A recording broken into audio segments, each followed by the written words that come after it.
Hey, my name's Tro, and today I'm saying, frick it, RuneScape video time. Clicking trees, holy goblin.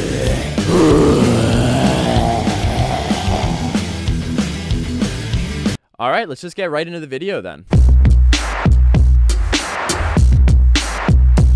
It's been almost a year since I've brought a Mniml video to YouTube, and I've been playing on the account for about 2 years now. It's so crazy how far it's come, and that I've been playing for 2 years on the account already. Where does the time go? I don't know, but it's in the abyss, it's behind me. Cherish the time we have now, right? For sure. Inspirational quote of the day. But I don't want to postpone this video any more than I already have. It's been a year. Welcome to the video of the last year of progress on my ultimate Ironman.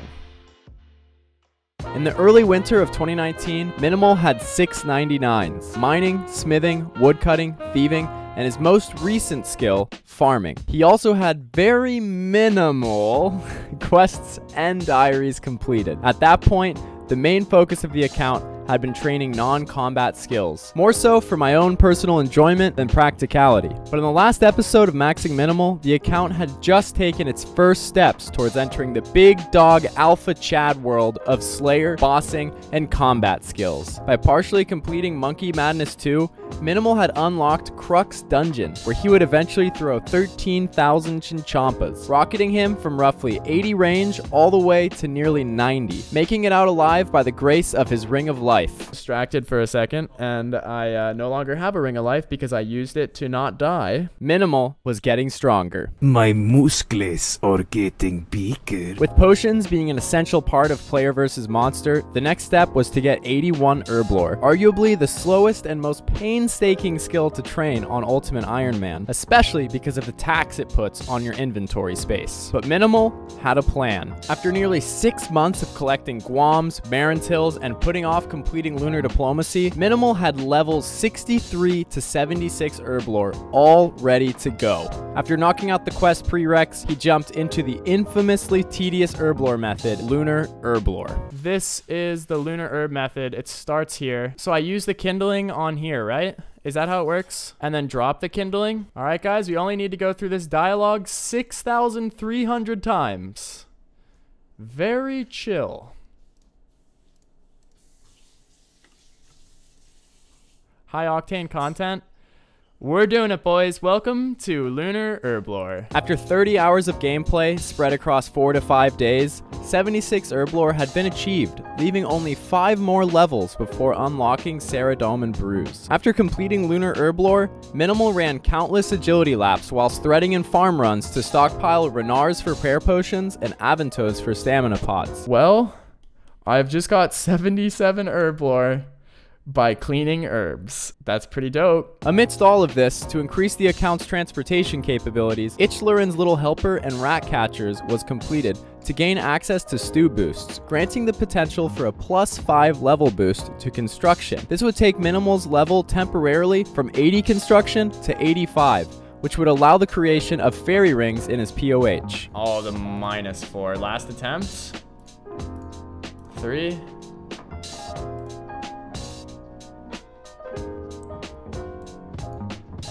85. Builds. Yes! That makes so much stuff so much easier. Still continuing the agility and farm run grind, Mniml had earned himself the ability to check one more skill off his list. Hey! That is some amazing spam. Thank you guys all so much for being here. That was epic. 99 agility done, guys. Let's go. Along with the cool skill cape, this also gave him a nearly unlimited amount of amylase crystals, the secondary ingredient required for creating stamina potions. Utilizing his new player-owned house fairy ring, we quickly brewed up a bunch of staminas.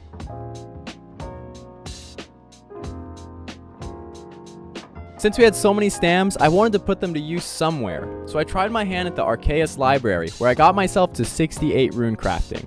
only 9 levels away from being able to use the ultimate Ironman runecrafting meta, blood runecrafting. Ready for a break from runecrafting, Mniml brewed a ton of Arlanders into compost potions, and Renars into prayer pots. Holy cow, I forgot that I was leveling up. That's a thing. 81 Herblore! Holy shit! Holy shit, dude! Do you even know how big this is on my account, dude? Holy shit! We can now make Saradomin brews huge! With that grind out of the way, I was ready to get my hands a little digitally bloody. Meaning, it was time to get some combat gear. Our first step was finishing Recipe for Disaster, granting us the Barrow's gloves. Then, Lunar Diplomacy and Dream Mentor to gain access to their useful spells, and Barbarian Assault for the fighter's torso. Okay, Penance Torso, guys. Very dope, storable melee item. Really actually so clutch for Ultimate Iron Man and Slayer, so huge unlock for the account towards PVM. Damn! He's massive. Guys, look at that. You didn't even know I got a 6-pack.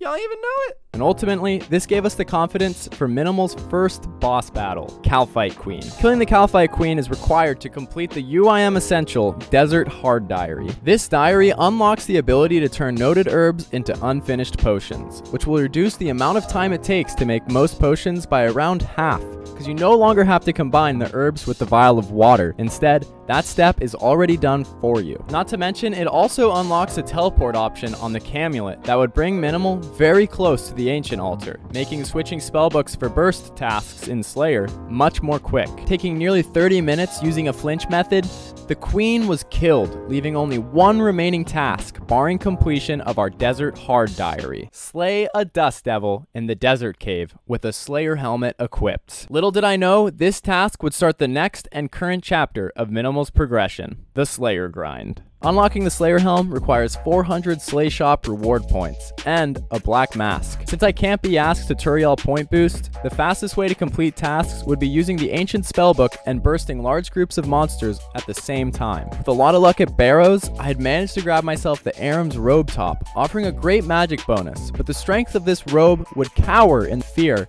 next to what we would attempt to get next. With 30 million coins worth of risk, including our 750 stamina potions, 1500 prayer pots, all of our herb seeds, seed box, rune pouch, and herb sack, we did the unthinkable. The Mage Arena 2 cape was next on our list, being one of the best pieces of magic equipment due to its raw 2% increase to magic damage, alongside of its plus 15 boost to magic attack accuracy. This is a must-have item. Now, its strength comes with a price, only being able to be obtained by doing 2 dangerous mini quests in level 50 plus wilderness.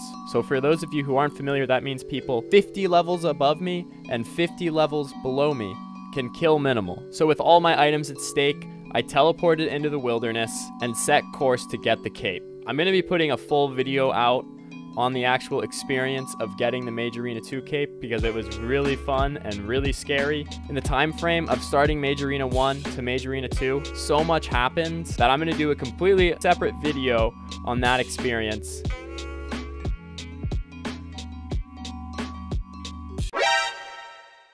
But for now, let's just say we made it happen, baby. Going with my main man, Guthix, to get that beautiful green cape, we took off from the wilderness and moved on to the next thing. The last item that terribly needed to be replaced was my neck slot. After alternating between a strength amulet and a camulet for the past year and a half, it was time to at least upgrade to a glory, for both the strength bonus and the teleportation bonuses that come along with it. Mniml and I set course for Puro Puro to try our luck at getting the 1 in 19 Amulet of Glory drop.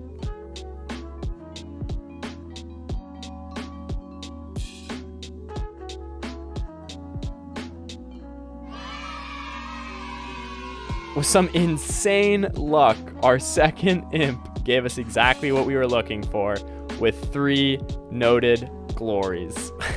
Unbelievably lucky. I pinned up one of them on the wall, granting it infinite charges as long as you use it inside the POH. And the other glory is my new best neck slot item, at least until I get myself a Fury. Content with our gear, the next step was getting the Slayer Helm. And this means lots of Slayer because we need 400 Slayer points and a black mask. So we got the black mask. We just started the grind. We finished the quest to get the black mask maybe 30 minutes ago.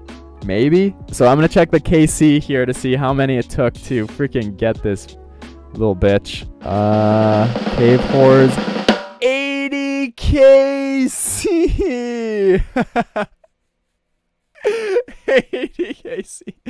If I ever lose this thing, I am so dang screwed. Like, I will never get another one. It's gonna take me 3,000 KC after that shit. The Slayer Helm in hand, it's time to finish the Desert Hard Diary. Once Desert Hard is completed, the act of making potions will be twice as fast, and the Camulet will have an upgraded teleport option, bringing me pretty close to the Ancient Altar. And the Desert Hard Diary is completed. Speak to Jar at the Shanty Pass to claim your reward. Haha! Desert Hard done, we're pretty close to where the account is at right now. Since then, I built a stash unit for my Slayer Helm. 3. Yes! Fuck yeah. Now we can store the Dragon Defender, the Slayer Helm, right here, combined with the Dragon Battle Axe, so that will really clear out our inventory. With it stored, I made my way to unlock Blood Rune Crafting, where I would stockpile about 40k Blood Runes, funding an upgrade to my POH. With the new Portal Nexus, fancy jewelry box, and Gilded Altar, Mniml is feeling even better and more smooth to play. All that said, you're pretty much caught up on Mniml. Looking forward, Mniml is slowly making progress towards a few long-term goals. The 3 most important ones being, number 1, 87 Slayer for Trident, which will be my key to high-level PVM like Zulrah, raids, etc. Number 2, Quest Cape, required for the UIM Essential Lumbridge Elite Diary, which would allow the use of fairy rings without a Drayman staff equipped or in your inventory. And of course, Quest Cape requires completing all quests, meaning I'll have access to any quest locked content. And finally, 99 Con. I've been talking about this since my second video, and it's still on the list of things to get. It's just gonna take time. It's just so important as it makes the game so much easier and smooth to play as an Ultimate Iron Man. If you want to come join me and Mniml on the journey, twitch.tv makes it possible. Come by twitch.tv/TROHHH because TROH is always taken. I'll be streaming every Friday through Sunday. I've been doing it for the last 2.5 months, so I think I can stick to that schedule. Come say hi. Come kick it. Come mellow, dude. Come chill, dude. Be great to see you. Thanks for watching the video. I'm so glad to have got this out, and I'm super excited to make some new ones in the future. I really had to break off a lot of rust with this video, though. It's been a freaking minute, so hopefully they'll be a little faster to make in the future. Okay, bye.